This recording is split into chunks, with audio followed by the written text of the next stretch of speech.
Hey guys, today's episode is brought to you by airturn.com. Since 2008, Airturn has been manufacturing wireless products such as Bluetooth pedals and multifunction remotes, supporting hundreds of thousands of customers in over 40 countries. They have a wide range of products to choose from, including the Airturn Go Stand, one of the best portable stands on the market that I use on this show on a regular basis. So head over to airturn.com, use the code ROADIE to save 10% off your entire order. That's ROADIE to save 10% off of your entire order. Now let's get to today's show. What's happening, roadies? This is Amanda Davis. This is Greg Howard. What's happening, roadies? This is Ritchie Fliegler, and you're listening to Roadie Free Radio. What's up, roadies? My name is Larry Milburn, and this is Roadie Free Radio, your VIP pass to meet and greet the stars behind the scenes of the music and film business. All right. What is happening, my friends? Welcome to episode 133. This is your host, Larry Milburn. I am coming at you from a cold downstairs room in my house in the northwest part of Connecticut. I hope you are well. Thank you for joining us. Any of you newbies out there who are just tuning in, I want to thank you for stopping by. We appreciate your company. And those of you that have been around for the last 133 episodes, man, are you crazy? I love you. Thank you so much for coming in and stopping by with us today and having a hang. Happy birthday shout outs are in order. We got one this week that I could find. Mr. Ace Piva, who was a former guest couple months back, I guess, runs the overthebridge.org foundation, helping folks in the industry cope with addiction and recovery and all that fun stuff. Ace Piva, happy birthday to you, my friends. Those of you that have been hanging around for a while, you know that I started the Paul McCartney biography, the big one, several months ago, and I dropped it, man. I lost the thread on Paul. And I took a hiatus for a little bit. And in the meantime, I've been reading the Fish biography. I took a total jump from Beatles world to jam band world. And I've been reading the Fish book, and I've thoroughly enjoyed it. Fish, you know, I was a freshman in 1990 in college, and Fish actually played our fraternity party or something. Dave Matthews came through, Blues Traveler, Spin Doctors, all those bands at that time came through my little liberal arts college that I went to. And anyway, I've been thoroughly enjoyed the book. If you want to follow along, check it out. It's the Fish biography by Park Puterbaugh. I think that's how you say it, Puterbaugh. Great stuff. And incidentally, any of you out there that happen to know or are friends with or have a connection to any of the original crew members that were there from, you know, the mid to late 80s all the way through the hiatus and the breakup and back, lighting guy, sound guy, guitar builder, Paul Languedoc, any of those guys, if you think they'd be willing to be on the show, I would love to chat with them about their time in the Fish world. So hit me up, info@roadiefreeradio.com. Don't know if I mentioned this, little bit of film news. Last weekend, finally got to watch Bohemian Rhapsody, and it was a powerful film, man. Wow. Great stuff. Great stuff. This week, finally got to watch A Star is Born. We don't get out to the movies much, as you all know. I've got a 3.5-year-old and several different jobs. So getting out to actually see something in a theater is difficult. So we have to wait for it on Netflix, but it came. Man, that Bradley Cooper and Lady Gaga. Whew, good stuff. I thoroughly enjoyed both of those films, and I'm excited for 3 new films that you may or may not know about. First, hitting it in theaters right now is the Aretha Franklin documentary, Amazing Grace, directed by the late, great Sidney Pollack. I've owned this album for several years. It is a phenomenal album. Didn't know any footage of this existed. And so I'm trying to get out this week if I can to go see this. We'll see if it happens. Amazing Grace about Aretha Franklin. Great concert. Also, we got Carmine Street Guitars. Didn't even know anything about this one. Directed by Ron Mann. Of course, all of you know Carmine Street Guitars, probably in the Village in New York City. Guy's been an institution. Builds guitars from old wood, old planks from old buildings in the city. The coolest thing. So I'm hoping to see that one. Last one I caught the trailer for was the Andrew Slater and Jacob Dylan film Echo in the Canyon. all about the singer-songwriter rock and roll scene happening in Laurel Canyon in Los Angeles. That one looks super cool. And the best part for me was seeing Tom Petty's face back on the big screen. Oh man, I miss that guy. I miss that guy and his music a lot, and his attitude and just his thing. You know, we need more Tom Petty in our life. If you're like me, you got some facial hair. I keep my facial hair, you know, high and tight, as they say. But some of us out there, some dudes out there, they like it big and bushy. And I imagine that after working a long night on the road, being on the road and packing up gear and unpacking gear and sweating and not getting a chance to shower and sleeping in your bunk, you wake up the next day and your beard's all over the place. It doesn't have to be anymore, guys. You can clean that shit up by heading over to showprobeardcode.com. My buddy Chris Wilson, the audio wizard, an actual live audio engineer, and his wife, they started their very own unique formula of beard balm that not only performs well in terms of health and nourishment, but also provides the control, shine, and pleasant aroma that any bearded professional would appreciate. Now, these are non-waxy, all-natural beard balms that will leave your beard soft, smooth, and nourished. Choose from a variety of natural-smelling scents like Home Sweet Home, Morning Wood, Through the Woods, Chain Motor Oil, and of course, they've got Original Unscented. By the way, I use one of those three every morning when I wake up. And again, I keep my beard nice and trim. I still put it on there. I rub it on the neck. It's just a nice smelling. It's good. It's good stuff. ShowProBeardCode.com. Head over and check it out. Use the code RODIE. You get yourself 20% off your entire order. Speaking of deals, don't forget the merch store at Roadie Free Radio is open. We got the buttons. We got the stickers. We got the t-shirts. We got posters. Michael Bloomfield books. We got some stuff in there. Head over, check it out. Lastly, do not forget, Wednesday, May 29th at Mulcahy's Pub and Concert Hall in Wantagh, New York, there is a memorial concert for a fallen brother of the road, Todd T-Boy Confessore, tour manager and stage manager. Night Ranger will be there headlining. Todd had been out with Danger Danger, Trickster, Kiss, Stone Temple Pilots, Marilyn Manson, but for the last 10 years, he was the tour manager for Night Ranger. As I said, they will be headlining this awesome memorial concert for their tour manager. It's going to be at Mulcahy's Pub and Concert Hall at 3232 Railroad Avenue in Wantagh, New York. Head over, check it out, Wednesday, May 29th. All right. Let's get to the episode here, the interview of the day. Oh, Ritchie Fliegler. First of all, Night Bob, man, thank you. This is a shout out to Night Bob for giving me a nudge and a reminder to stay on Ritchie, get on Ritchie, and get him on the show. That's exactly what I did. We had a great time. For those of you in the dark, you don't know who Ritchie Fliegler is.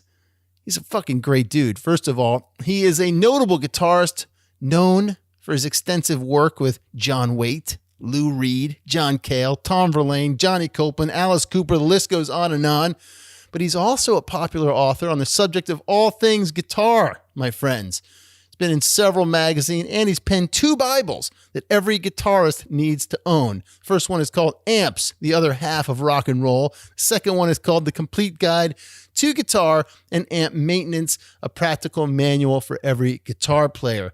Get them.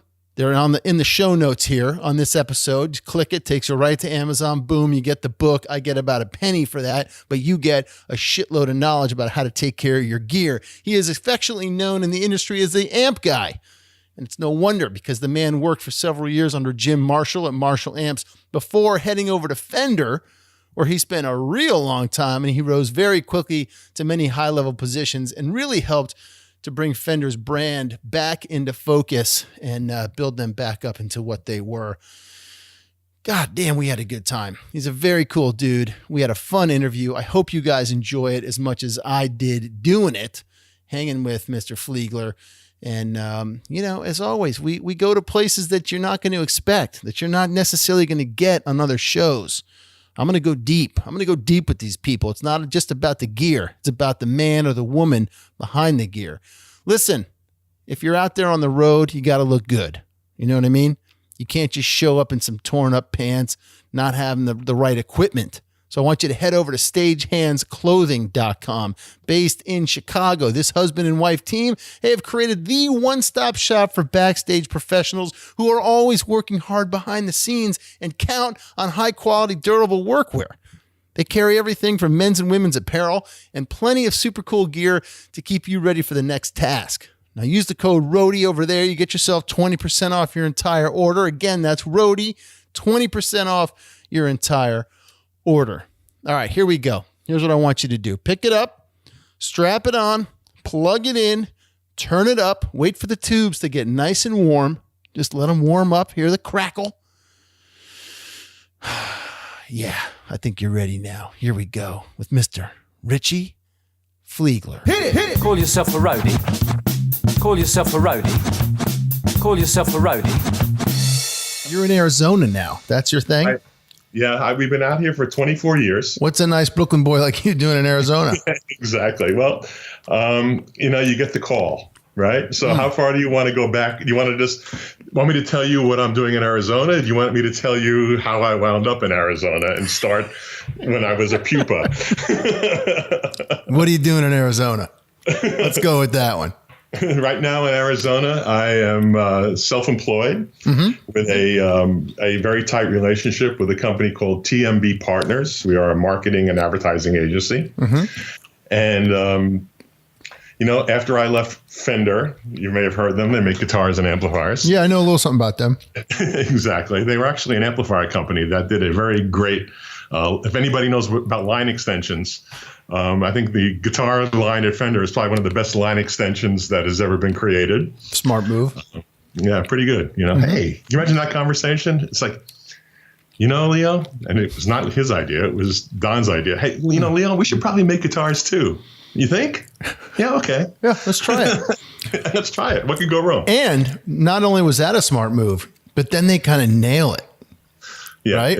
Right out of the gate. I mean, that's pretty crazy. It's like, hey, we'll call it a Telecaster. I think kids will like it, Right. Kids for years to come.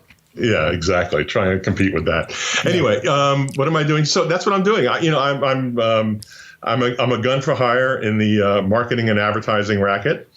And I also, since I left the company, it's funny, that whole thing about when people say, find something you love and do it for a job.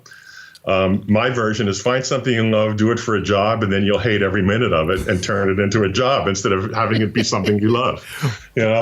So why do you hate every minute of it? Why did you hate every minute of it? Well, because it's like it became a thing. We'll go back there. But anyway, so to continue answering your question, in my civilian persona, I'm playing more now than I have in a very, very long time.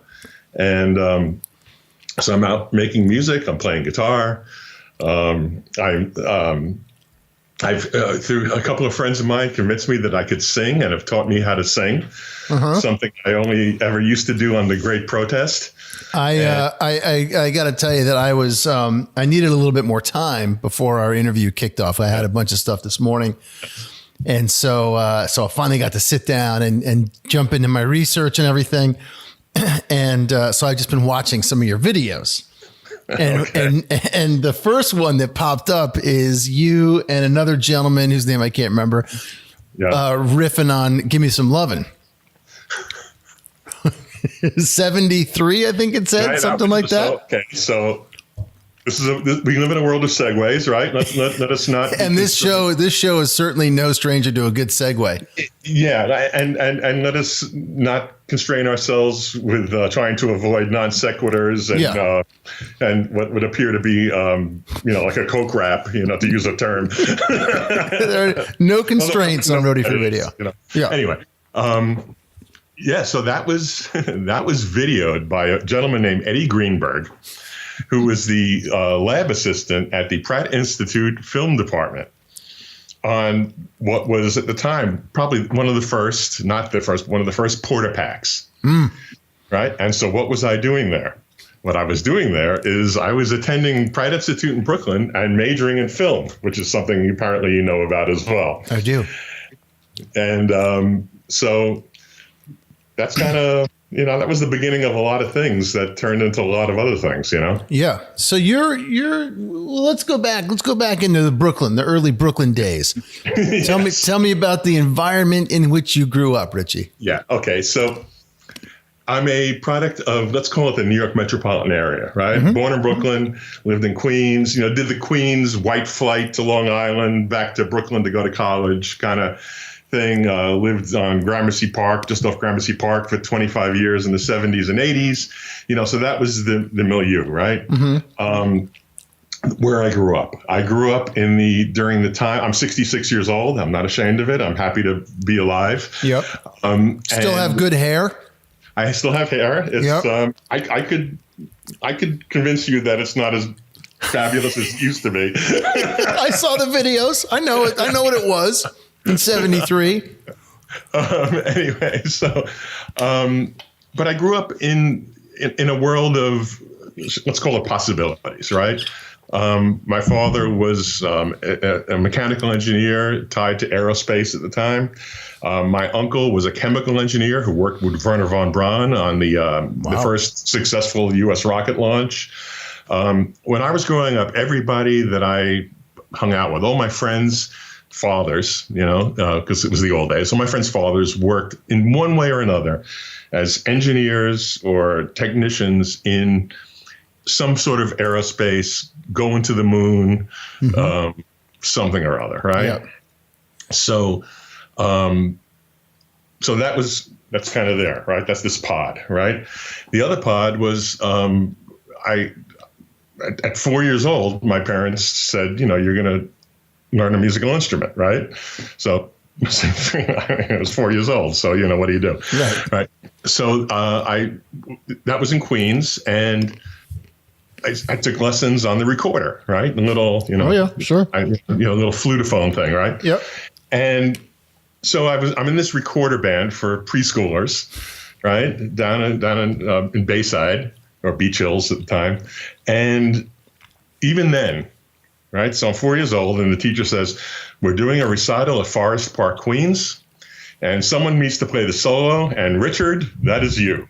Wow. So at 4 years old, I'm playing a solo in the bandstand at Forest Park, Queens, and the sickness is now there. It's so funny you say that at 4, because my son is 3.5. He's going to be 4 this summer.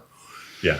And he comes out to my studio, and he throws the strings on the guitars, whatever. He's doing all sorts of stuff. Mm-hmm. But he really, I don't know if it's a fortunate or unfortunate thing, he really gravitates toward the PA and my Telefunken M80, and he likes to get on that and scream and yell.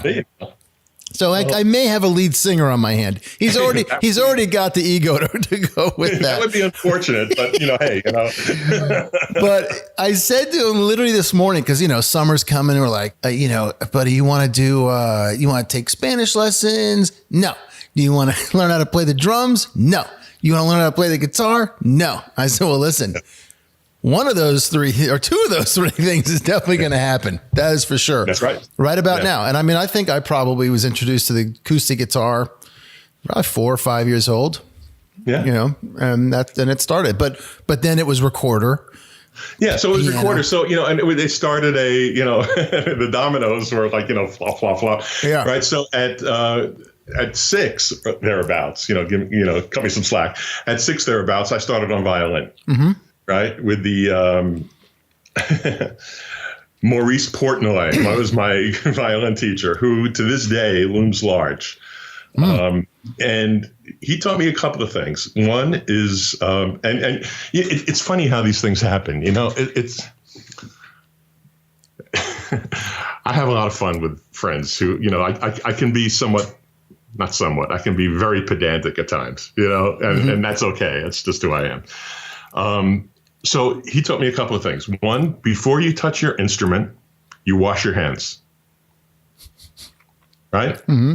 You just do it. So to this day, it's like before I pick up a guitar, I wash my hands. It's just, yeah. And the other thing was, he says, and when you perform, you stand up.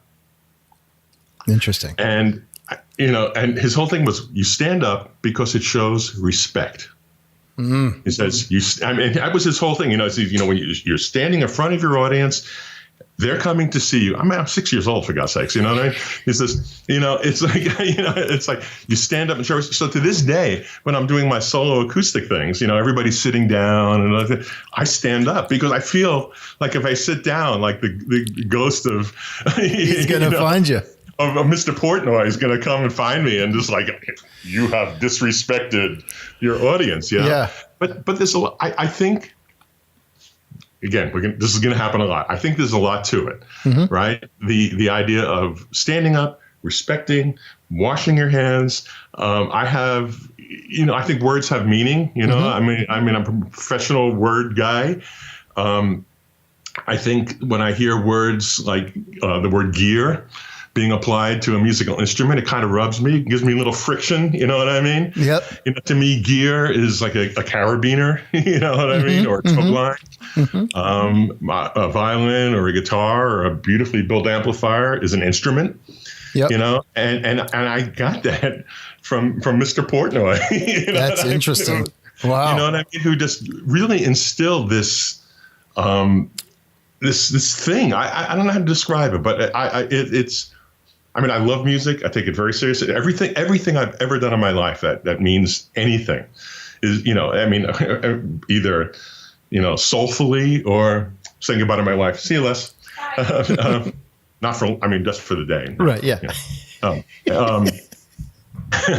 Anyway,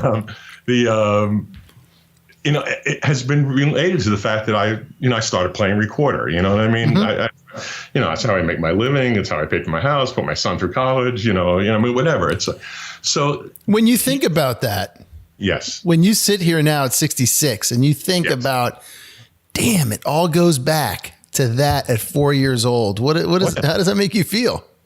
I just love the idea that, everything I am, everything that I've accomplished, everything that's good in my life is come from the fact that I started playing recorder, and it's kind of moved forward with me. And I consider myself a very, very, very lucky person because I found that love. I kind of lost it for a while when I became like this corporate, captain of industry. Yeah. I got confused by a lot of things. Was that the Fender years? Yeah. Yeah. And, when were you at Marshall? Sorry? When were you at Marshall? Okay, so I started at Marshall in 1989. Okay. All right. And I left there in 95 to come here and work for Fender. And so there's a good story when it comes to that. So again, this is going to happen a lot. You know what I mean? So, my let's forget about how it happened, get there. So although there's a good story there, how I got into this position. I was demoing at the NAMM show for ESP, right? And this is just prior to Marshall. So this is like this is the early 80s. This is like 1983. All right, well, hang on. We're going to do another segue real quick. Yeah, okay. Just so we can maybe try to be somewhat linear. So you're a film dude. Yeah. Okay. When you're young, you're a film guy, you love music, and you come out of Pratt, and you were going to be a rock and roller? Or what were you going to do? No. I was convinced that I was going to be the greatest editor on the planet, right? So I got a job through one of my teachers at a place, back, on the film building, up on 7th Avenue in Manhattan. And I was a moviola jockey. Right. Back when, that was like, when we edited like men, Right. When people ask me how come when I'm on Premiere, they call it a bin, I would say, well, it's because I had a room full of bins, Yep. So our main client at the time was NBC, and we would do the daily rushes for the nightly news. Right. So they would get the stuff in, they would get it developed over at A1, which was like the big news place around the corner from 48th Street. Things started to close in. Right. And, we used to get it. And I started out as a gopher and, things went on from there. But very quickly, it became clear that what I knew about music would be a real help in the film and video world, right? Yep. So I got together with a guy named Jay Dubin, who's someone people know, some people don't know. Jay was the director. Remember the show Dinosaurs? Sure. The anthropomorphic dinosaurs, right? And we were kind of cut from the same cloth. And he was doing a bunch of long form videos for groups like performers like Quarterflash, Billy Joel, Hall & Oates, Aretha Franklin, and a bunch of other nobodies. You know what I mean? He also did the HBO special for Andrew Dice Clay that a lot of people know about. Okay. Yeah, he's the real deal. Anyway, I was having a conversation with him one point. He was about to do the first of 2 Billy Joel shows that we worked on. And I said, Jay, what really sucks about all these things is that, the guitar player plays a solo and then, everybody cuts to the bass player because nobody knows what's going on, right? All right.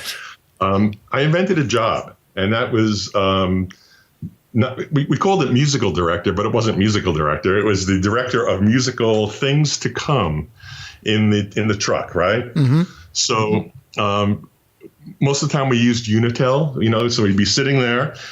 Jay is directing. We had the TD down, switching and stuff, even though we had ISOs on probably, 8 decks running at any time. Mm-hmm. But, you always did a live cut. So right. It would save time, in the end, what I mean? And then you would drop stuff in, right? So I was there. What I would do is I would get the set lists, go see the bands, like a couple of weeks before, have the set list in my head. Right. Right.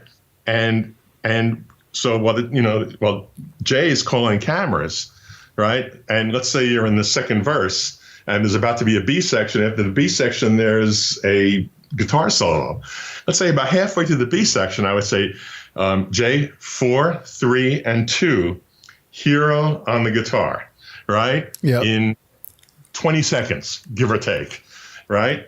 And so he would, get his shots that he would have his online shot that he could move, and he would say, camera 1 online from the singer's face to the guitar player's thing, and all the stuff that we did had this look where not only could you see the guitar player take the solo or the drummer take the solo, sure, or when the singer was, out there doing his thing, you had him covered 8 ways. Yep. And nobody cared, and that you took everything off everybody else because there was nothing else happening. Right. You know what I mean? Yep. So that was kind of the service that I provided, and we worked on a ton of stuff. You know what I mean? Yeah. And so I started to get more and more to the editing, and I'm going back and forth, I left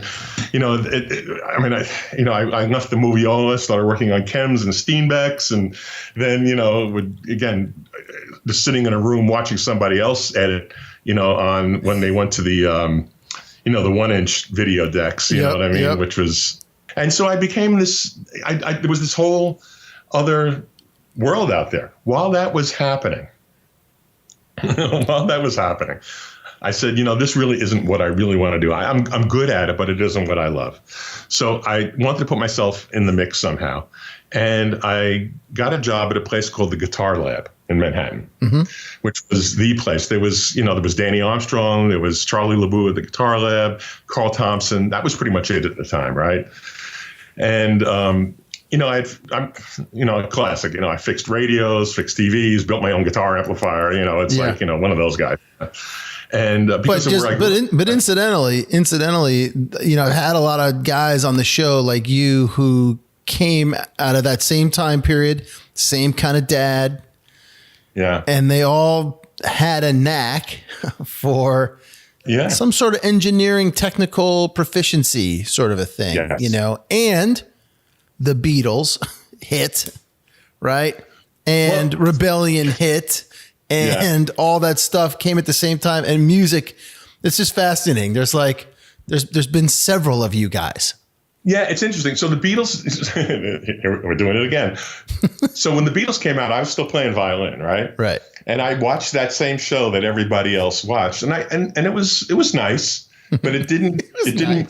It didn't do it to me. It really didn't, Yeah. And then a couple of weeks later, I see the Rolling Stones and I go, that's cool, And then like a year later, whatever it was, I saw The Who on Shindig, and I saw Pete Townsend dismantle a TV set, not my TVs, set on a TV stage, with a guitar. And I said, now that's something. I can do that, Yeah. So it was really the Who and the Kinks that got me.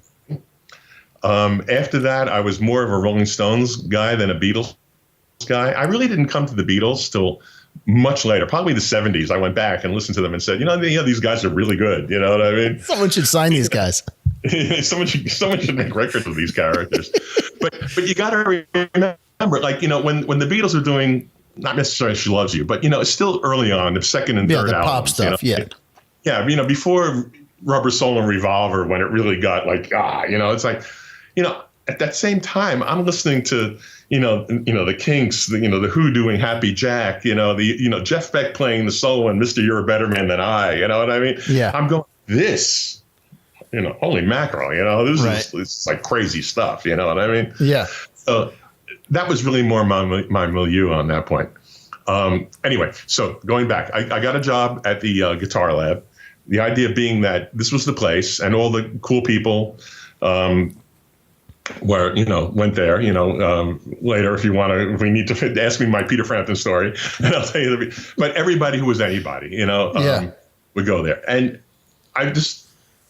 so I started working there, wiring up stuff and all that. And I learned, certainly rudimentary how to care for the wood parts of guitars and all that and that whatnot. One day, one of our clients is a guy named Bob Kulick. And Bob is the older brother of Bruce Kulick, who was the guitar player in Kiss for a while. Mm-hmm. And Bob also ghosted on a bunch of Kiss records and all that. And Bob was a good customer and a great guy. Still friends with him today, all right?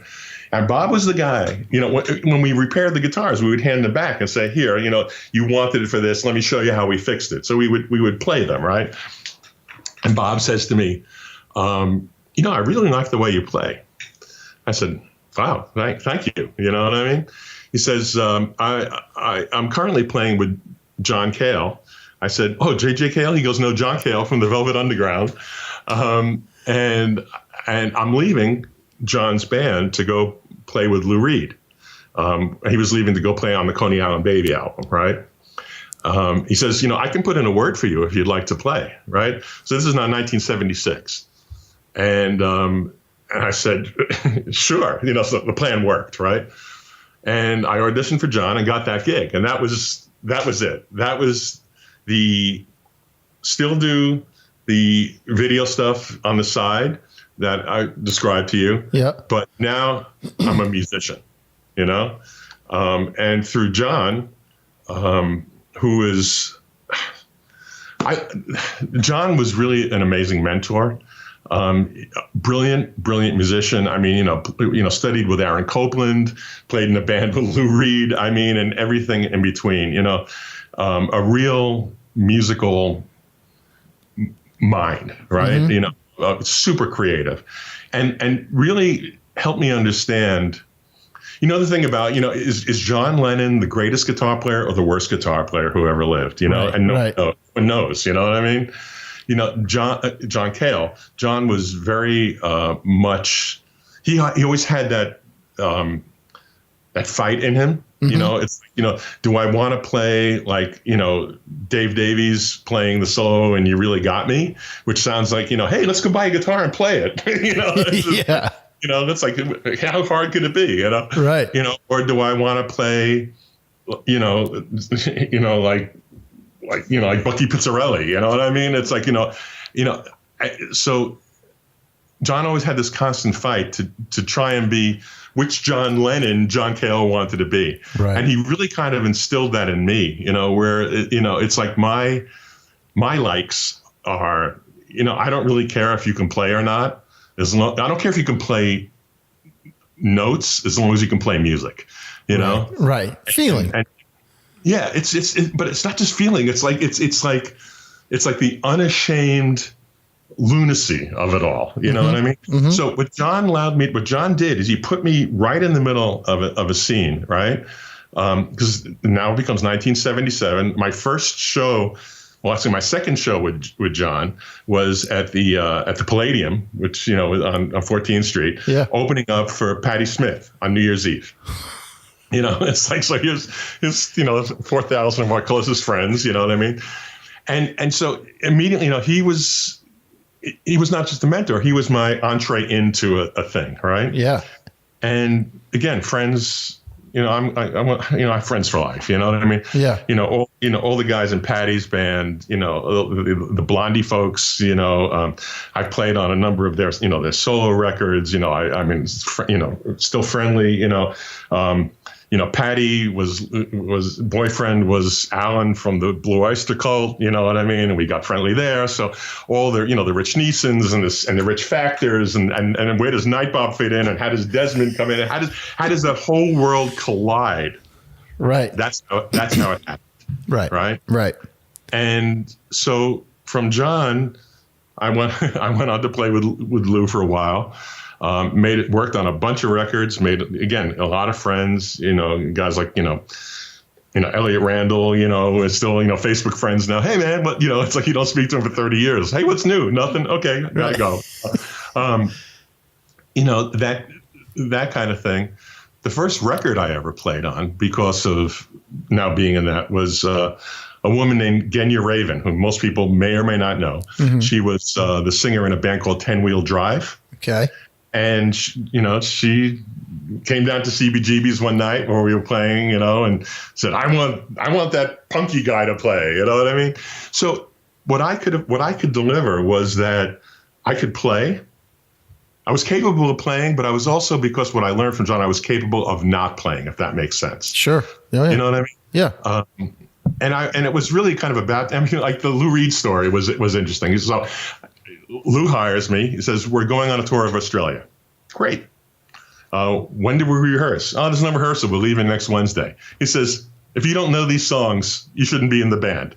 So he gives me a set list, and it's like, Walk on the Wild Side, Vicious, Rock and Roll. I go, you're right, Yeah. So, we get on a plane. We're in Australia. The first show was in New Zealand. And we're at sound check, and I'm there with the other guitar player, Stewie Heinrich, who's another great, amazing player. And hey, it's like, Walk on the Wild Side, first chord's D. It's like, okay, people, here we go. Was this crazy to you that this was happening at this speed? Coming from where you were coming from. Yeah, it was. Because at that point, there's probably guys and gals that have been trying all their 20s and whatnot to get to where you are, and you just fell into it. I fell in. This is how I put it to my son. You talked about your kid, right? When Jack was 5 years old, he said, drums, trumpet, guitar, I don't care, but you're picking one of them, and that's just the way it's going to be. You know what I mean? Yeah. And I had worked very hard to get to where I was. This is, there is sounding like a joke. I can play. You know what I mean? Yeah. And there's a difference. Whether it's sports or music, there's a difference between. You look at major league players. The worst player in the major leagues is a million years in front of the best guy in AAA. Yeah. You know what I mean? Yeah. Yeah. You know what I mean? It's just different. And again, forgive me for that, but I'm a major leaguer. You know what I mean? I play with these. I did 3 platinum albums with John Waite. That are pop songs. I played on, these records with Tom Verlaine. It's like that requires a right.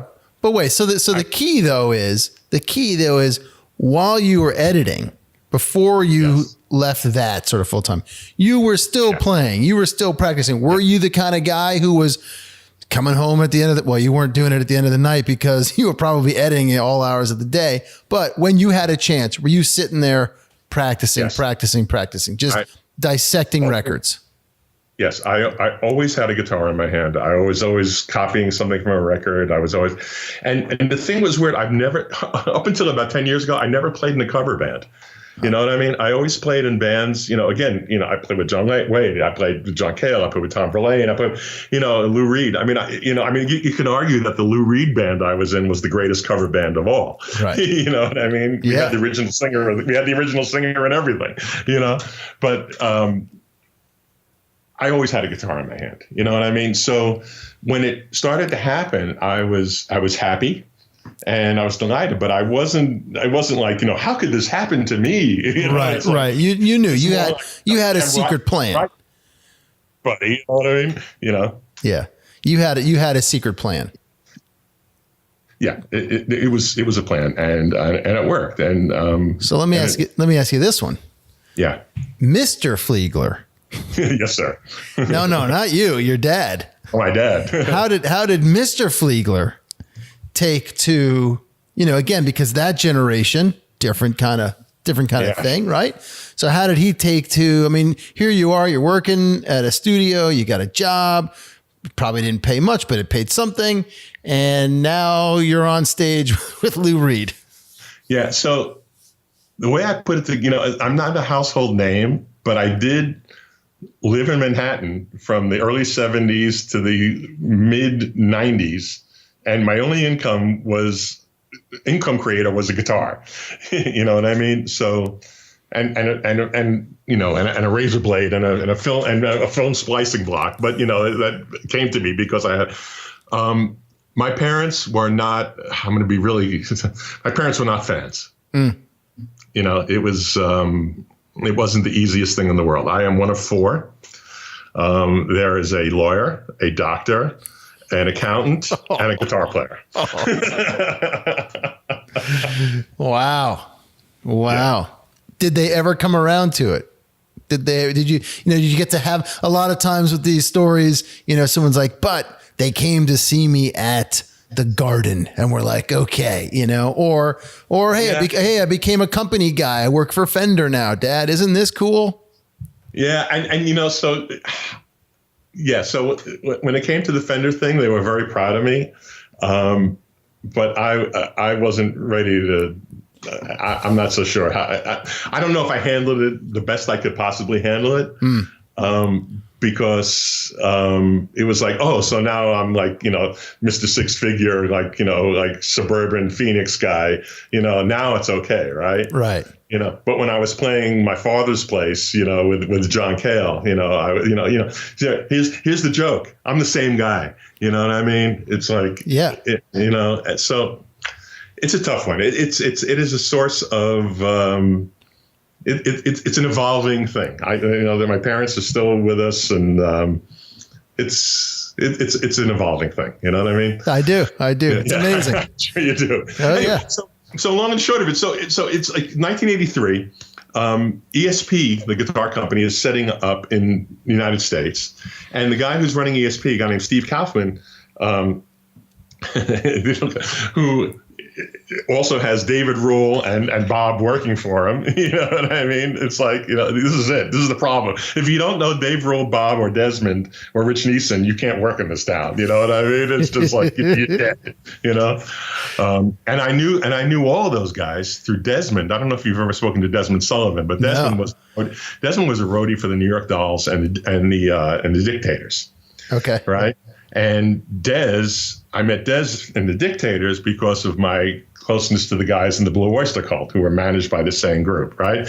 And Desmond says, you got to meet my friend Bob. And Bob says, you got to meet my friend Dave Rule. And probably Eric or somebody or Bucky, said, oh, you should meet the E Factor and you should meet Neeson. And, it was just like this thing, you know what I mean? Anyway, so Kaufman calls me because Bob says something and says, we need someone to demonstrate our guitars at the NAMM show, right? And you're famous enough to be important, and we can say some things about, but not famous enough to be a pain in my ass. So I go to the NAMM show in '83, and I'm demonstrating ESP guitars, and I need an amp, right? So an amp to me meant, something made in Milton Keynes, England with a big M on the front of it. Right. Yep. And so Mitch, Mitch Colby, it's like, it's Mitch like Colby. I'm going to see if I can come up with a name that you want. So Mitch Colby, who is the vice president or marketing director, I don't know his exact title, at Marshall at the time, at Korg USA. Yeah. I say, Kaufman says, call him up and get an amp. So I borrow some amps from Marshall, right? And now I'm playing at the NAMM show. I do that for 3 years. Wait, one quick little other segue. So John Cale and Lou Reed. Yes. What was your rig? Yeah, I'm not a rig guy. I had what was your stuff? So it's kind of funny. At the time, I was more in love with the stuff than I am now. I'm kind of, there's nothing worse than a reformed alcoholic. You know what I mean? Yeah. So I had some funny things, man, because I would go out and I'm friendly with, Ritchie Friedman and all the guys on 48th Street. And I mean, Rudy, I can speak Spanish that I learned on subways, from reading the, Armas subways, no salga afuera kind of stuff. You know what I mean? So I'm at Alex Music and Rudy Penz is there and he's trying to, woo the woman who is now his wife. You know what I mean? And he says, can you translate this for me? It's like, so Rudy and, it's like, so all these guys had all this stuff. So I was playing CBGBs, right? I have pictures of me somewhere. It's like, I'm playing a white Firebird 7. Which is like a $50,000 guitar, right? Right. Through a white Fender twin amp, like on one show. Then I'm playing an Explorer, through an Ampeg V4. I mean, I had all this stuff. I mean, I had so much crazy stuff, but I was always, in the rarest of cases, I've never really played a Strat. I don't really like Strats, It's like, it's not. I had for the longest time with Cale, I was playing I had a broadcaster that I bought from a guy for $400 because he said he had the wrong name on it. He says, it's supposed to be say Telecaster, but something's wrong with it. I said, yeah, well, stuff happens. You're like, yeah, too bad for you. Yeah, too bad for you. I'll take it off your hands. So I had that. That was a really nice guitar. I had to sell it at one point, because that's how those things go. Yep. But I got to live for a year. You know what I mean? It's just like, So you weren't, it doesn't sound like you were really married to the gear. As long as it served its purpose or whatever, it's like, yeah, this is cool. Let's let it rip. But was there a sound? Were you like did you have a sound you were chasing? Yeah. So growing up with violin, me, the most important thing a guitar player can have is a beautiful vibrato. A lot of opera in our house in the 60s. Björling was kind of the guy before Pavarotti and that, and, you listen to the vibrato of, the what I call the Queen's vibrato, whether it's, Leslie West or, that just very lyrical, operatic, very wide, very legato playing. So if an instrument can give that to me, that's what I want. So consequently, I kind of gravitated to those Gibson guitars, in the shorter scale length and the fatter pickups. But the Telecaster is always, so to me, it's like 335s, Telecasters, Les Pauls. Not a big fan of SGs. Spent my time destroying, doing my Dr. Mengele on so many Firebirds trying to make them work, you know what I mean? And just finally, they're out there somewhere, at night I'll still wake up in a cold sweat going like, oh my God, I'm sorry. Please forgive me. You know what I mean? But, so it's like a Marshall amp, or an Ampeg V4, or something, just that had that big, a lot of power, fat, sludgy, syrupy, something that allowed me to play as slow could be. Mm-hmm. You know what I mean? I just like playing. To me, the fight is to always just how slow can you go? You know what I mean? And just, again, I mentioned earlier, Mr. You're a Better Man Than I, on the Yardbirds record, Jeff Beck. You listen to that, and it's just like the violinist in me comes out and goes, my God. You know what I mean? It's like the kind of the manic, whether it's, the fusion kind of thing or the kind of the manic playing never really appealed to me. I wanted to be Björling. You know what I mean? Yeah. It's that's do more with less. Yeah, just kind of ring it out, just slow. Because I listen to the vibrato and when it's all working, the notes swirling and it's changing, and it's like, and there's so many colors in there, and it's just, I love it, and you hit, you got a great Les Paul and a great Marshall, and you hit a 6-string chord, and it's just like bang, it's like, and I woe be unto he who stops it. Why would you do that? You know what I mean? It's still going. Just let it hang. So it's like, guys like Beck. Got another guy that was just loomed super large is Mick Ronson for the same reason. Oh yeah. Another. Leslie West, Mick Ronson, Jeff Beck, Clapton in the early days, you know what I mean? It's like, but and again, I love Lennon, I love John Lennon, because Dave Davies, Pete Townsend, these are the guys I look towards. Yeah. John more than George, huh? Yeah. I'm more of a song guy, you know what I mean? It's like, to me, like, okay, I'll give some ammo to those who, if you want to hate me, I'll give you something to hate me with, right? I listen to bands like the Allman Brothers, right? Mm-hmm. And the only thing I can think of when I'm listening to them is just like, shut up, put that damn guitar down and let the guy sing the damn song. Just shut up.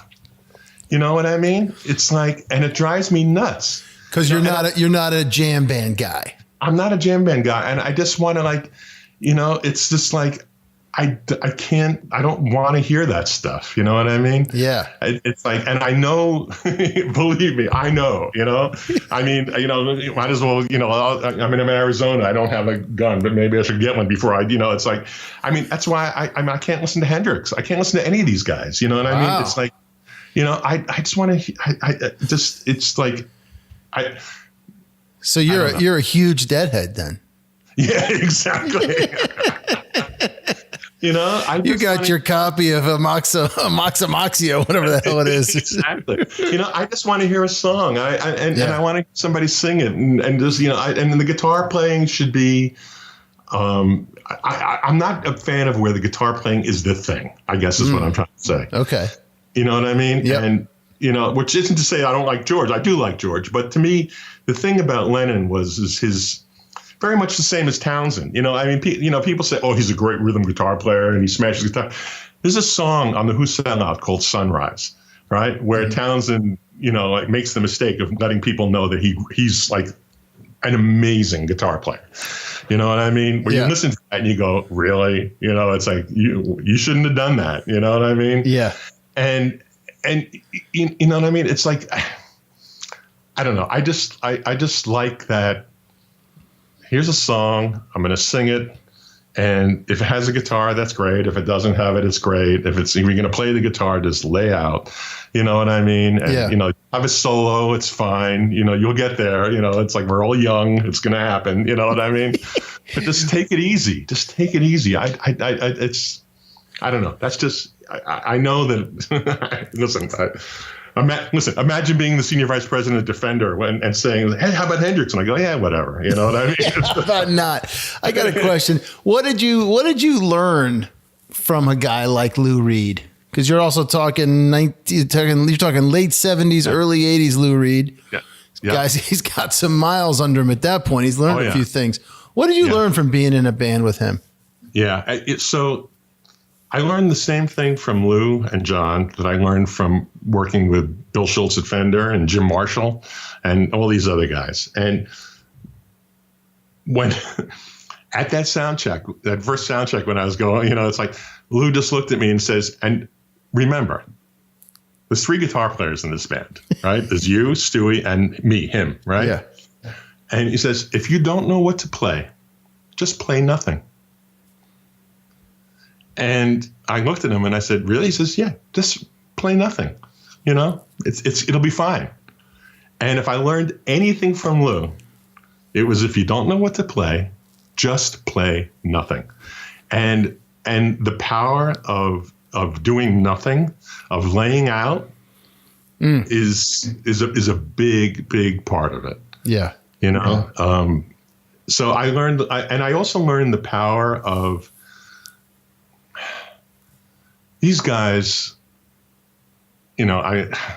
I've done a bunch of shows here with Alice Cooper, right? Who's a homie in town here, and mutual friends. And his favorite band is the Yardbirds. And I was playing with a bunch of. We did a team building exercise at Fender. You know, where I really fought it. I said, yeah, you know, the Monkees are going to put together a band for the accountants, right? You know, and the board of directors said, you know, no, you're going to have to do it. So I said, okay, well, I'll put together the band and shut everybody up, right? Yeah. So we put this band together called the Saucy Jacks with the killers of the company, right?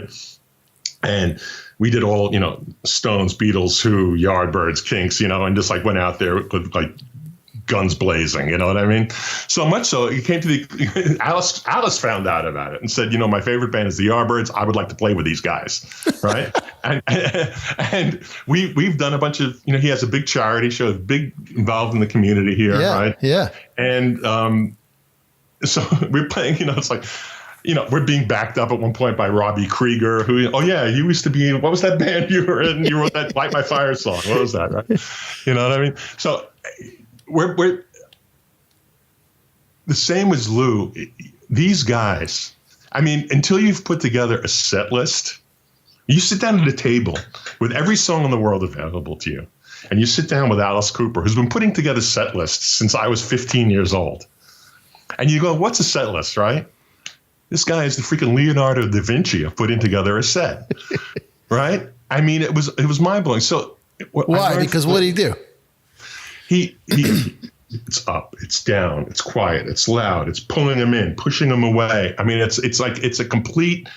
It's not individual songs. It's an hour and a half of it's an hour and a half experience, a continuum of things, right? Yeah, And so with Lou, with John, it was the same kind of thing, you know what I mean? These guys, yeah, you know, and I mean, we did, you know, I played on the Street Hassle album, which was pretty crazy, you know. We did it at the record plant, and it was the first album recorded binaurally, you know, with those heads. Yeah. You know, so you know, it's like I'd look at my amp and in the middle of at the record plant, instead of having like an 87 or something, there's like a head in front of the amp. You know what I mean? It was like, you know, so I learned a lot from him about, you know, Play Nothing and all this stuff. But the essence of a rock show, you know, the essence of, you know, I mean, how do you have a 50, 60 year career in rock music, not by accident? You know what I mean? Right. It's hard for me to say anything, and this one thing or that one thing. Yeah. But these guys, they were mofos, man. I mean, they were like, you know, to see that, you know, to be intimate with that. Yeah. Is you know, and the same way to be intimate with Jim Marshall, you know what I mean? You know, to sit down and to be intimate with, you know, Bill Schultz and you know, Mike Hill and Ken Brand and these guys, you know, to be that intimate with Bob, you know what I mean? I mean, you know, when Leslie and I got married, we had 12 people at our wedding. 2 of them were Bob and Annie. You know what I mean? I mean, you know, he's a brother of the highest brotherly order. You know what I mean? Right. To be able to, you know, be that close, to be literally intimate with those kind of people who know those things is, I mean, what do you learn from them? I don't know. You learn how to be a human being. You learn how to do everything right. You learn to know when you've blown it, and to be able to say, you know what, that sucked. You know what I mean? You know? Yeah. But conversely, you also know when to stand up and go, oh, you know what? I am God. You know, I have done this. You know? Right. You know what I mean? Oh, I have vanquished. You know. Do you think for guys like, I mean, maybe a little less so for Marshall, but do you think for guys like Lou and you know, Alice Cooper and whatnot, do you think that a lot of that comes from, because there's a lot of sort of letting go and just letting it be from being in the spotlight? Yeah. And succeeding and falling and succeeding and falling and trying and failing, and then just realizing at some point that, hey, you know, the authenticity of just, it is what it is. And that attitude breeds that. Yeah, absolutely. There is absolutely no doubt. I mean, zero doubt that what you're saying is a true statement, right? Yeah. I mean, these guys, they're not like the rest of us. You know what I mean? Yeah. They are different. And Alice is, I mean, he's got such an amazing support system. I mean, his beautiful wife, just takes care of him and saved his life. I mean, it's like, it's an interesting thing. So anyway, so I'm borrowing this amp from Mitch Colby at Marshall. And you know what we just did there? We just went on an epic Allman Brothers jam. There you go, baby. See? And then you brought it right back. You see? Yeah, exactly. It's like, so. So I did that for 3 years, and then on the Sunday of the NAMM show, it goes Thursday to Sunday. It's like Sunday, midday. I'm at the ESP booth and I'm playing my little heart out, and I look out and there's Mitch, Ken Brand, Jim Marshall, and maybe it was Mike Hill. I don't know. You know what I mean? Or maybe it was Keith Carnell, who was another, talk about looming large. And, one of the great names of somebody no one will ever know. You know what I mean? He was the managing director of Marshall, right? During an amazing time. And I'm looking out, I'm going like, what are you guys doing here? It's Sunday. Shouldn't you be home? The NAMM show's over. And they offered me a job. And it was kind of, I said, well, this is 89, right? And he said, would you like to come, Jim, would you like to come and work for me? And I go, well, what do you mean? And he goes, well, like a job. I said, I've never really had a job. I don't know. I mean, and what was going on at this point in your musical career? Well, it was 1989. That's a great question. So it was 1989. Things are changing, right? Yeah. Studios are closing. ADATs are starting to, crash and burn the world. Yeah. So a lot of the things, you can only do, you do an album with John Waite, you do 3 of those, you go, that's great. But, you do one of those every 13, 14 months. Right. You know what I mean? And, I wasn't the main guy. I mean, I played on all of them, but, I wasn't the guy. I was kind of, in a lot of what I did, I'm kind of the color guy. Mm-hmm. I wasn't Bob Costas. I was kind of the guy, it's like, hey, look at that hit, Joe. It's like my goal was always to be the best second banana anybody could be. Mm-hmm. I never wanted to be Bowie. I wanted to be Ronson. You know what I mean? Right. I didn't want to be, I wanted to be Beck, not Rod Stewart. You know what I mean? Like, I wanted to be the guy next to the guy. You know what I mean? Yeah. Anyway, so So you're kind of figuring it. You were kind of figuring it out. Yeah, I was figuring it out. I've seen the handwriting on the wall. You know what I mean? Yeah. And I said, "Well, can I still play?" And Jim goes, "Of course you can play. I still play my drums. You know what I mean?" And it's like, great.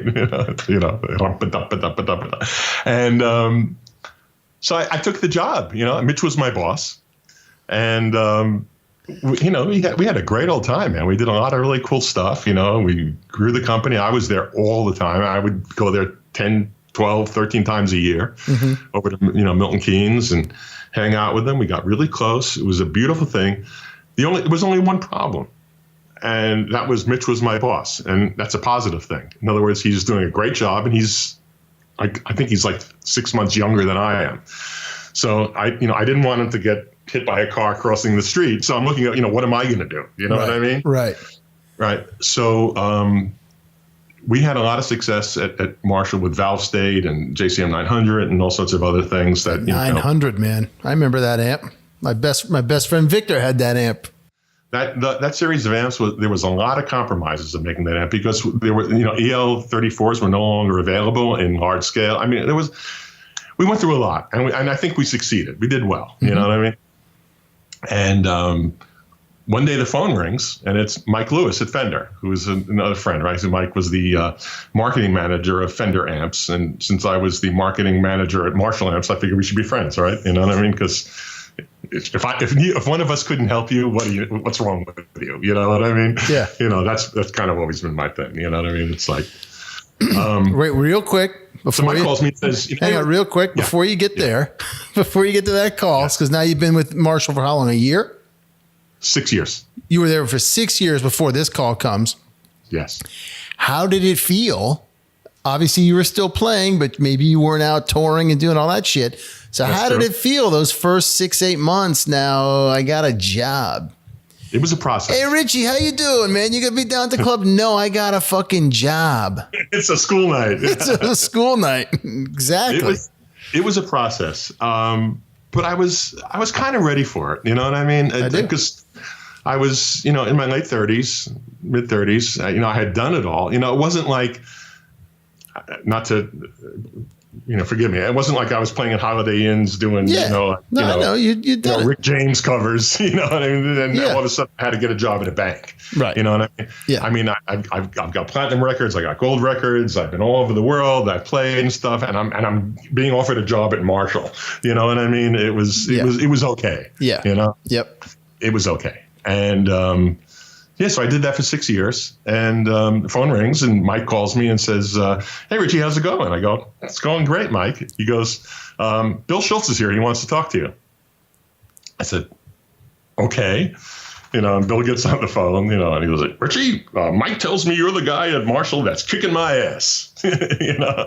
I said, well, Mike is very kind, and he says, well, Dan Smith is moving back to California, and Mike's being moved into guitars.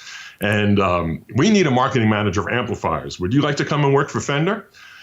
And of course, I'm working for Marshall. I was like, well, I don't know. We can talk about it. And who's expecting? Yes! Oh my God! I was like, and so I came out. It was the funniest thing.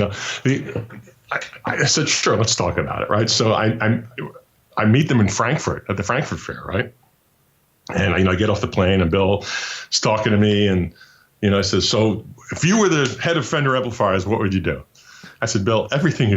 I said, I love Mike. You know what I mean? And I know you're constrained, but I mean, I don't know what the hell you're doing. I mean, it looks like to me like you're trying to become like California Peavy, and it makes no sense to me. I said, it's like I'm channeling my inner. SNL, I said, you're Fender, damn it. And while he didn't get the reference, he goes, pounds on the table, which he did. That's right. He says, when we get back, you got to come out. So they flew me out to Scottsdale. I met with everybody. And you're still at Marshall. I'm still at Marshall. Yeah. I took a day off. You know what I mean? It's just like, came out for the job interview, flew out on like a Thursday night, stayed Friday and came back on Sunday. You know what I mean? Yep. And the last interview of the day was with Bill Mondello, who succeeded Bill Schultz as the chairman and CEO. And he says to me, so why do you want to come and work at Fender? And I said, I don't. I just need a place where I can move up. He says, well, what do you mean? I said, well, I work at Marshall. I said, we're the greatest amplifier company on the planet. You know what I mean? I said, are you kidding me? It's like I live in New York. I live in New York City. I work for Marshall. I mean, I would consider coming to work here. You know what I mean? But if just make it worth my while. And he looked at me like I had three heads because, people usually crawl through glass to get it, So they did make it worth my while. And so we moved out here. That was 95. And within a year, I was vice president of electronics. Within a year after that, I was senior vice president of the company. And within years of that, I was responsible for all new product development, marketing, advertising, business development, co-branding, licensing, et cetera. Wow. And so to really compress it, Bill, the greatest man what's hard to say. So maybe Jim Marshall is number 2, Bill Schultz is number 1, depending on the subject, right? But, Bill was getting old and he retired and left, and some, private equity came in to take him out, which, totally understandable. But it was never a fit for me, right? Mm-hmm. There were, all of the Bill guys. The thing is, the way I put it is when you were a Bill guy and Bill was there, you weren't told cotton, man. You had it made. He would come in at 11:30 to my office and go, get the guys. We're going to the Ponderosa for lunch. which meant we're going to go have 5 martinis at lunch and talk about whatever it is you want to talk about. You know what I mean? Yeah. So it was one of those things. So if you were a Bill guy during the Bill times, life was great.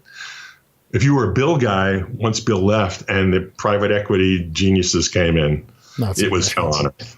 It was hell on earth. And so one by one, except for one of us, everybody left. It was Dan and myself and Rick and, we just couldn't. It just wasn't for us. It was. They're not bad guys. They're just different guys, and it was no fit. Yep. And so I have a friend who's a. I don't know how you call it. He's not a life coach, but he's a psychologist, business, HR kind of guy, right? Takes me out to lunch and says, so before we even order, because he knows I'm going through this crisis, right? He says, so what do you do? It's lunchtime, right? So what do you do today?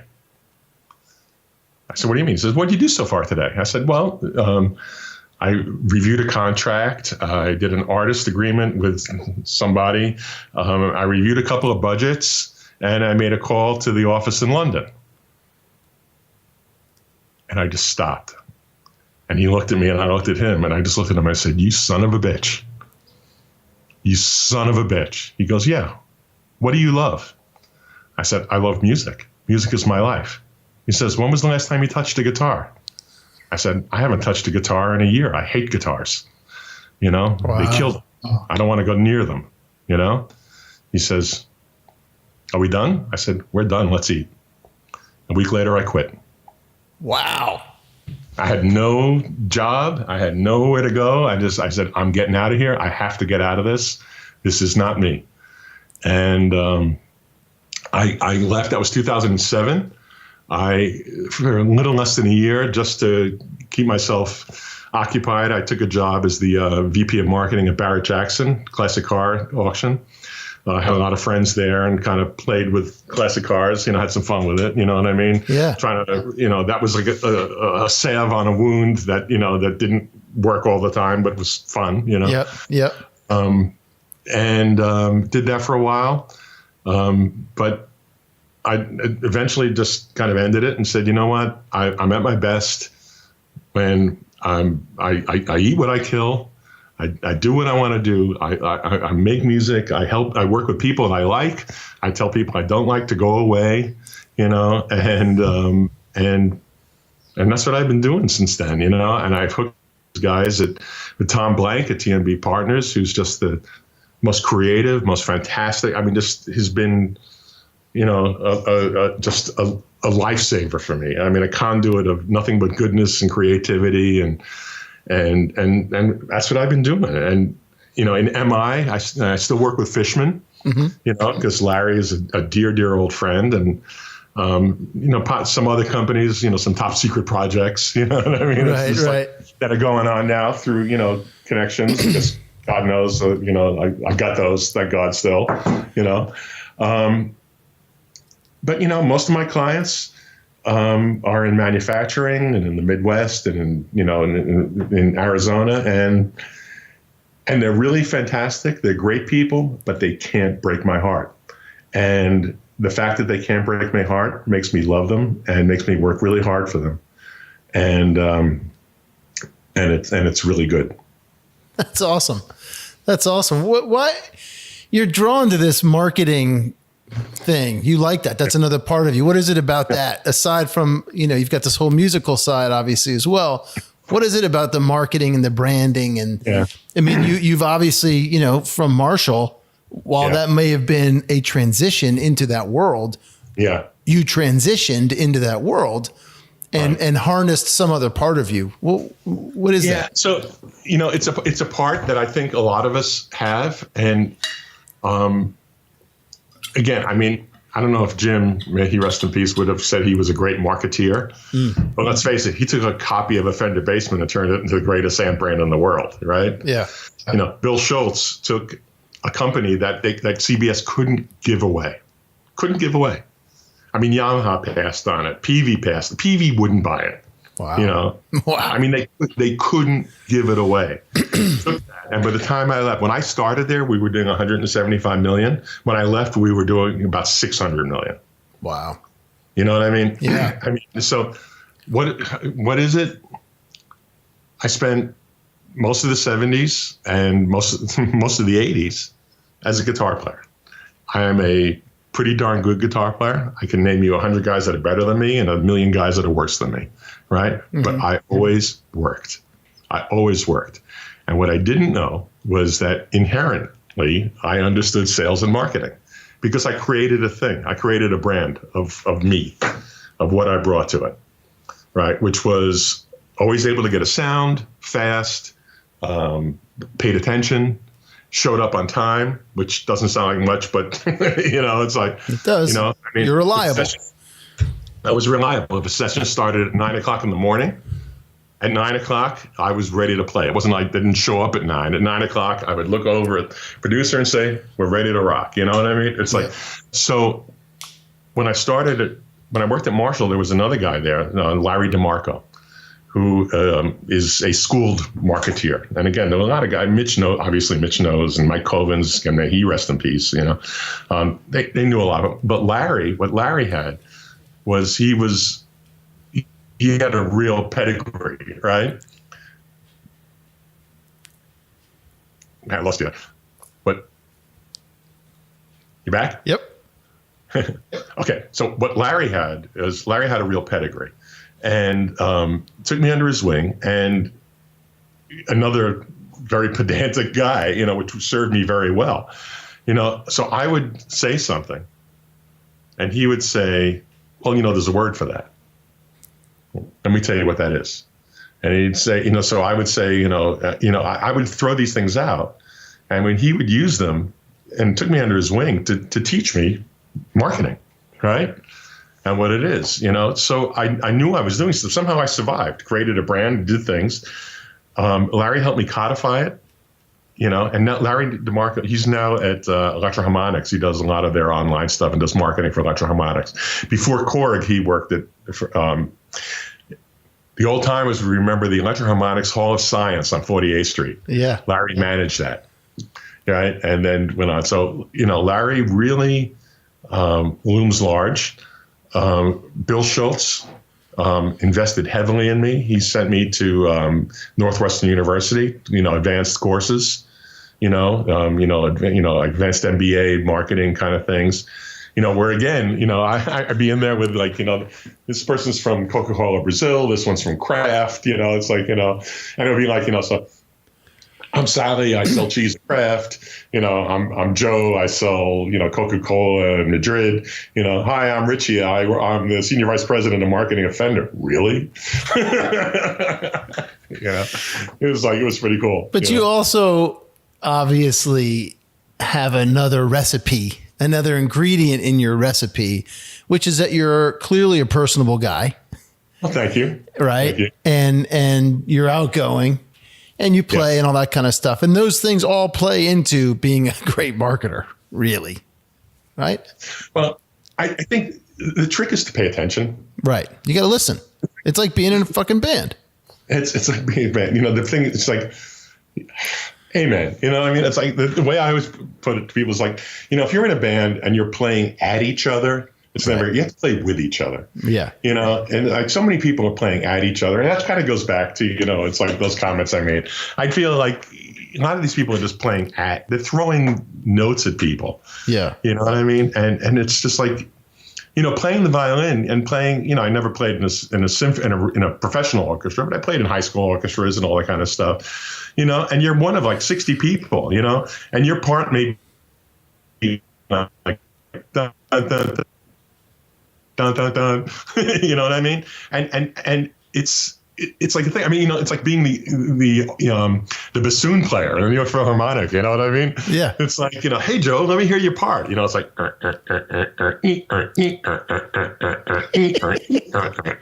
you know what I mean? And it's like, it's like once a year when they do Peter and the Wolf, it's like, yes, it's like other than that, you're just sitting there, it's like, but it's, you listen to symphony orchestras, you listen to the way they put that stuff together, and you think about it in terms of music, in terms of marketing, in terms of life, in terms of the universe.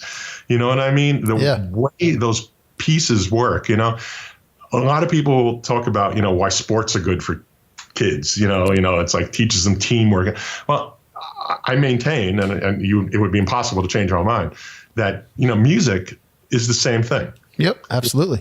Learn how to be in a band, learn how to, let's go back to all those bands I mentioned, there's, the Beatles, the Stones, the Who, miserable players that, just like, you listen to those first Beatle records. It's just like, my God, it's like, but it's so great. The sum is so much greater in the part, and they grew into it. Obviously they became something. Yeah.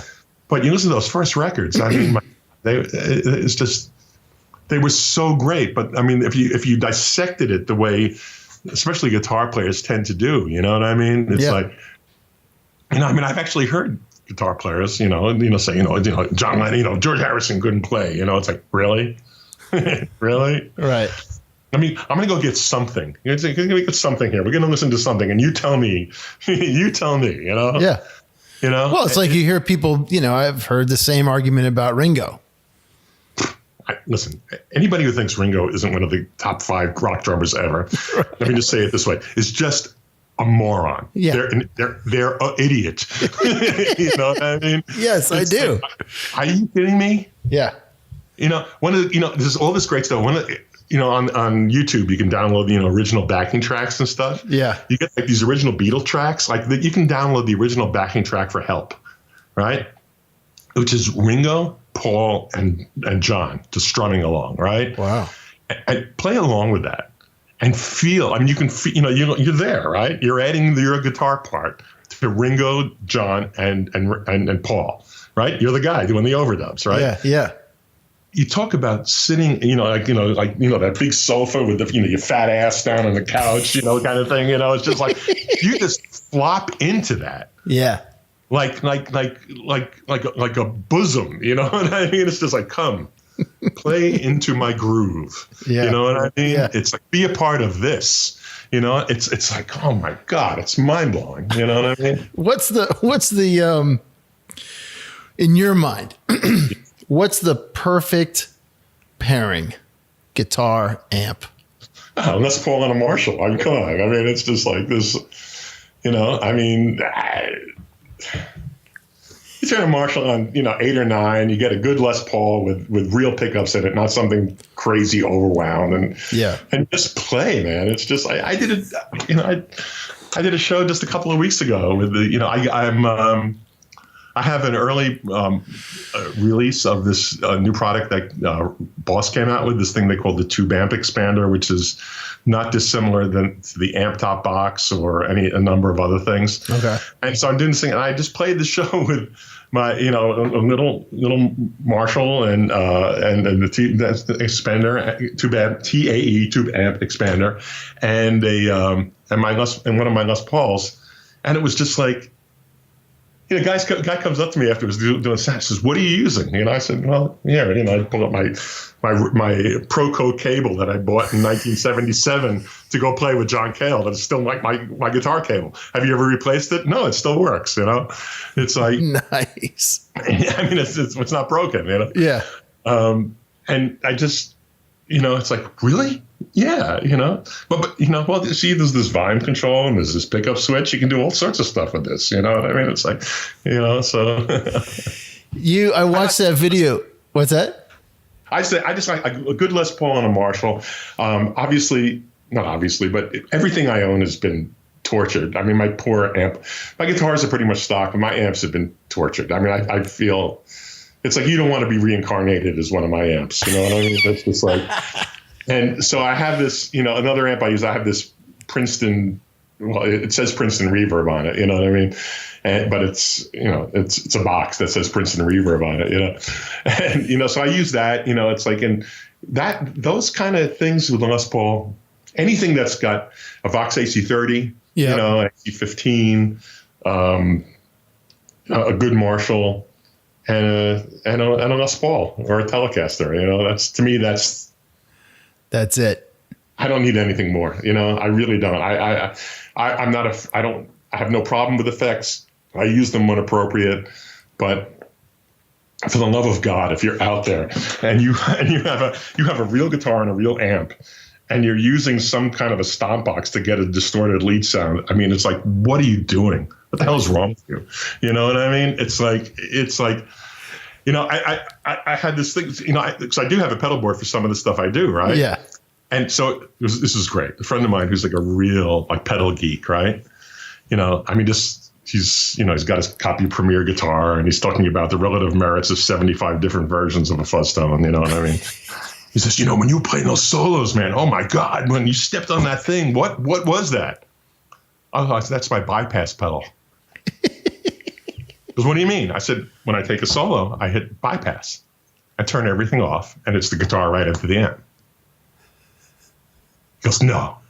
I said, God, man, I'm playing through a freaking maxed out Vox AC30 with 60-year-old Muller tubes in it and Slush and Blue speakers in it, with a Les Paul with patent applied for pickups in it. I mean, I just turn everything off. Just turn everything off for God's sakes. Yeah. And use the pedals for is to, I learned this in recording, right? It's like if you want something to be brighter, you don't turn up the treble, you remove everything else. Right? It's all, it's not additive. It's whatever the the removative. You know what I mean? You pull everything out. You know what I mean? Yeah. So to me, when I use a compressor or any kind of box, when I step on it, I use it to pull back. Right? So if I want a clean sound, I know this is crazy. I'll use that. There's a little knob on the guitar that says volume, and I use that to make the guitar less loud, Yep. And I'll use that, or I'll have, a number of different boxes that I've made to pull level back, right? But when I want to take a solo, I just hit the red button and it just turns everything off, and it's just like, bang, here we go. And it's just, my God, I mean, so that's my idea of the perfect sound, I just want to share this for whatever, and I guess it was right before your time, but at Fender. But my first amp was a PV Backstage Plus when I was a kid, because I went to Sam Ash here in New Haven when it was like 84, something like that, and I was like, I was in London on a trip. I think I was probably 12 or 13, and I'd seen the Jimi Hendrix Monterey film, right? Yeah. And I was like, okay, I want that. So I got a white Squire Strat, Japanese Squire Strat. They're still good, and a PV Backstage Plus, because you could pull out the knob and get that sound. I still have it. It's in my barn. Thing still works like a champ. And anyway, then fast forward, I'm in college. I get out of college, and when I moved to the city, when my grandmother died, she left me a little bit of money. And aside from blowing it on booze, because I was fresh in the city, right? I went to Manny's. I walked by Manny's, and I still had the Squire Strat and the PV. And there was a Gibson ES347.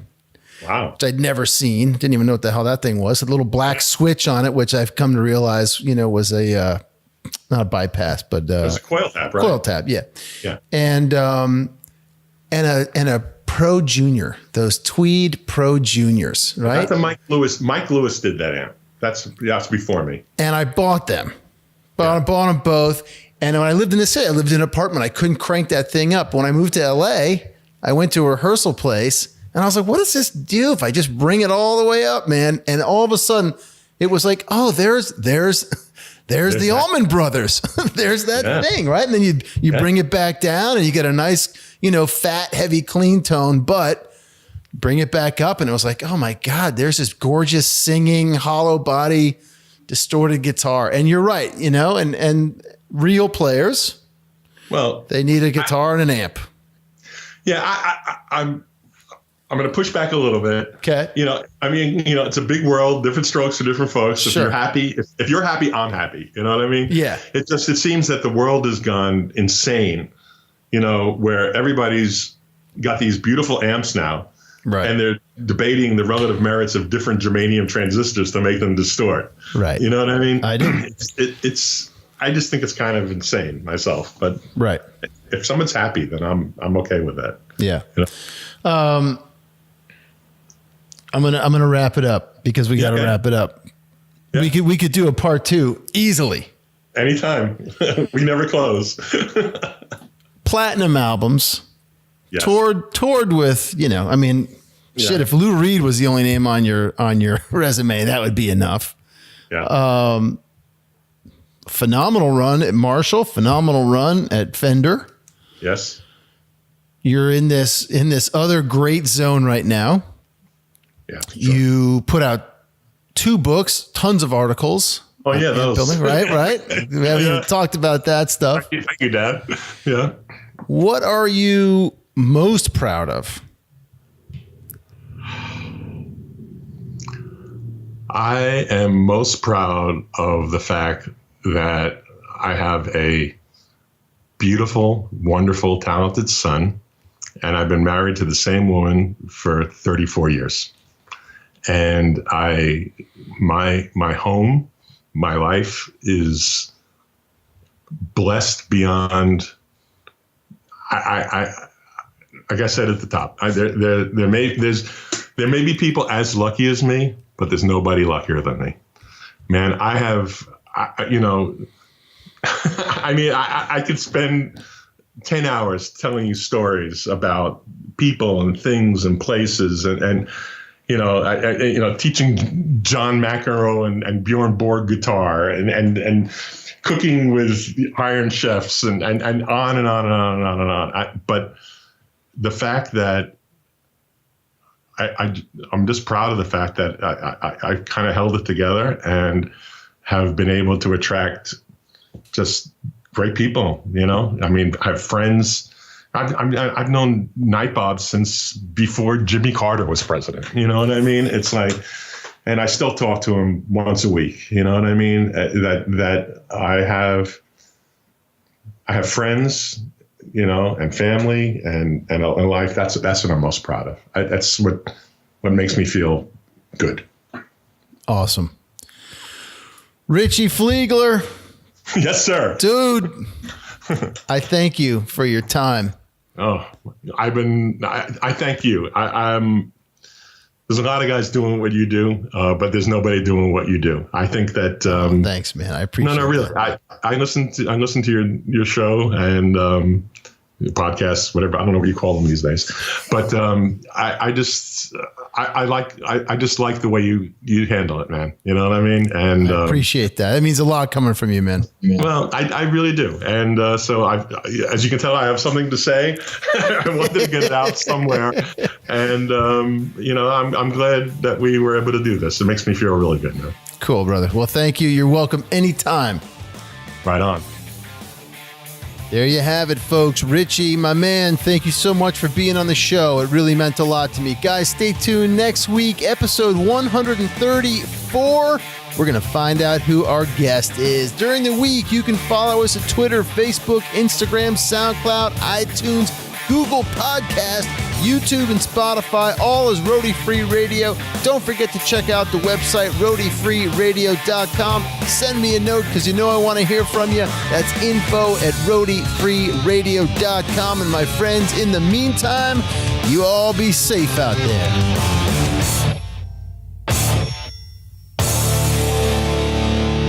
No roadies, no rock and roll.